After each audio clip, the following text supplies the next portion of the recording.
महायुतीला तडीपार करणार म्हणणाऱ्यांना कोकणानं तडीपार केलं। देवेंद्र फडणवीसांचा शिवसेना उद्धव बाळासाहेब ठाकरे पक्षाला टोला।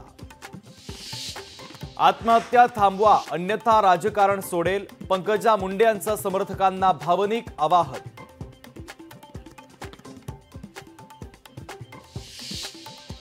सरकारचा निषेध म्हणून ओबीसी आंदोलक लक्ष्मण हाकेंकडून पाणीताक। सरकार वंचित घटकांची दखल घेत नाही, लक्ष्मण हाके आणि नवनाथ वाघमारेंचा आरोप।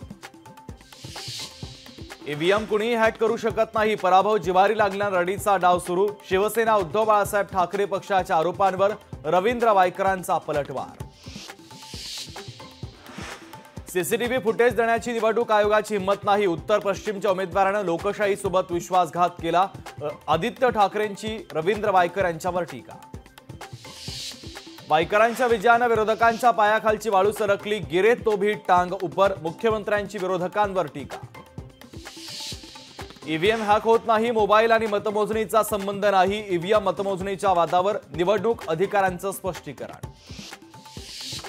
देशाला हिंदू किंवा मुस्लिम राष्ट्र बनवता येणार नाही, संविधान कदाचित टी राजा यांना माहिती नाही, अमोल मेटकरींचा टी राजा सिंह यांना टोला। छत्रपती संभाजीनगरमध्ये यूपीएससीचे विद्यार्थी परीक्षेपासून वंचित, गुगल मॅपमुळे रस्ता चुकल्यानं केंद्रावर पोहोचायला झाला उशीर।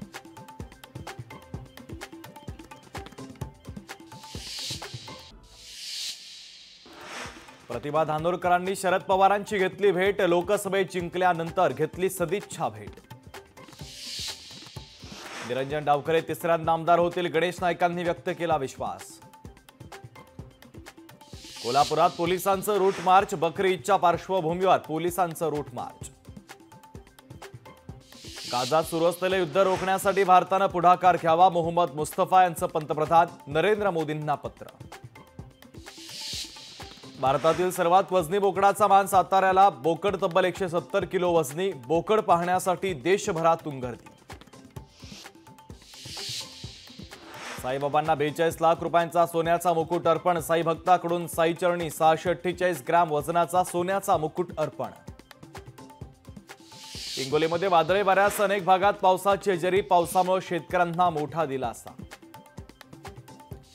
लातूरमध्ये महामार्गाची उंची वाढवल्याने शेतकरी अडचणीत, 50 एकर शेतीत साचलं पावसाचं पाणी। जोरदार पावसामुळे केळबाईवाडी तुपटवाडी पुलावर पाणीच पाणी, जोरदार पावसामुळे शेती कामांना वेग। भाजप आमदार टी राजा यांना अटक, हैदराबाद विमानतळावर पोलिसांनी घेतलं ताब्यात। सिंधुदुर्गच्या कुडाळ मालवण मार्गावर झाड कोसळलं, झाड कोसळल्यानं वाहतूक ठप्प।